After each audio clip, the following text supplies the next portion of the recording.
BSV.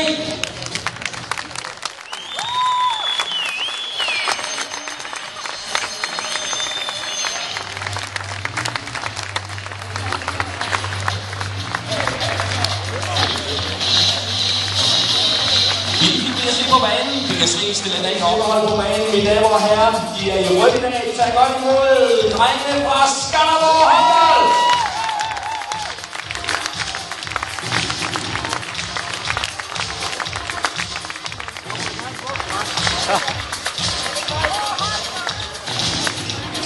Og Skanderborg håndbold, de stiller op i dag med nummer 6, Jonas Hansen, nummer 2, Gustav Samuelsson, nummer 3. Ja, god aften, mine damer og herrer. Velkommen her på Brødrehus. Her i Brødrehus-hallen. En rigtig god håndboldkamp.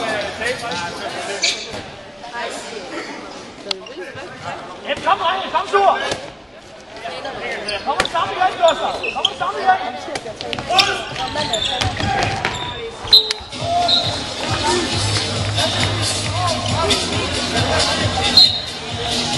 Og her bragte BSV til foran 5-1. Ja, herefter første halvleg står der 14-7 til Bjerringbro-Silkeborg. Og Skanderborg har lige været over at snakke om, hvad de kan gøre bedre, mens Bjerringbro-Silkeborg bare står ned og leger lidt. Ja, her med 10 sekunder igen er der ikke så meget spænding tilbage. Bjerringbro-Silkeborg endte med at vinde med 10 mål.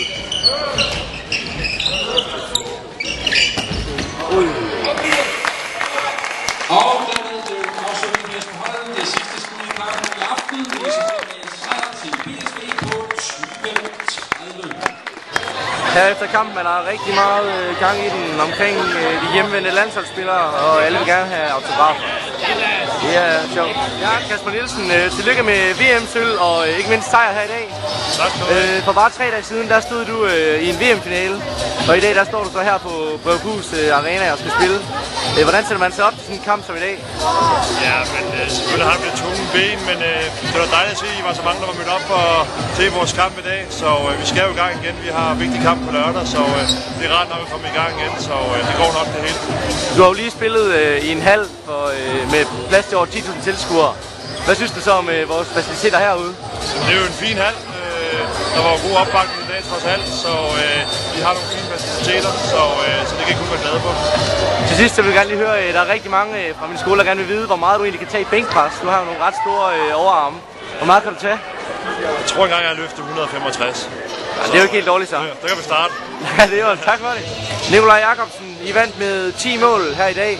Hvad kan I bruge en kamp som i dag til? Det var fint lige at få kørt. Vi har en ny spiller, som skulle køres ind, og for os var det fint at give ham noget spilletid, så han lige fik lært systemerne at kende. Hvad synes du ellers om din spillers præstation? Jeg synes, det var fint at få dem i gang med at spille igen. Der var nogle ting, der så godt, og nogle ting, der ikke så godt ud. Kanon. Jamen, tak for det. Niklas Sandin, tillykke med det nylig vundne VM-sølv, og ikke mindst med sejren her i dag. Du har jo lige været op og spille en VM-finale for 3 dage siden. Hvordan kan man egentlig forberede sig til sådan en kamp i dag, så kort tid efter? Ja, det er klart, at det her det er første arbejdsdag i BSV, og det har også været hårdt at ligesom skulle vende sig til, at nu starter der en helt ny hverdag. Jeg har brugt de sidste 2 dage på at ligesom lade op til at starte i BSV igen.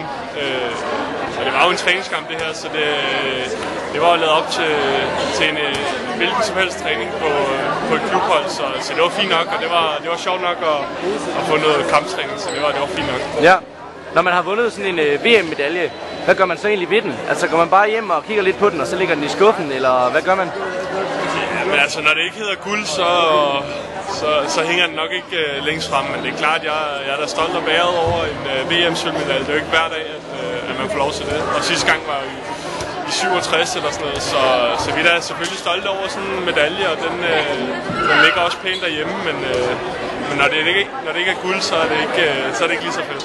Jørgen, tak skal du have. Ja, Rasmus. Du er jo både lærer herude på Brødrehus og også træner for Skanderborg.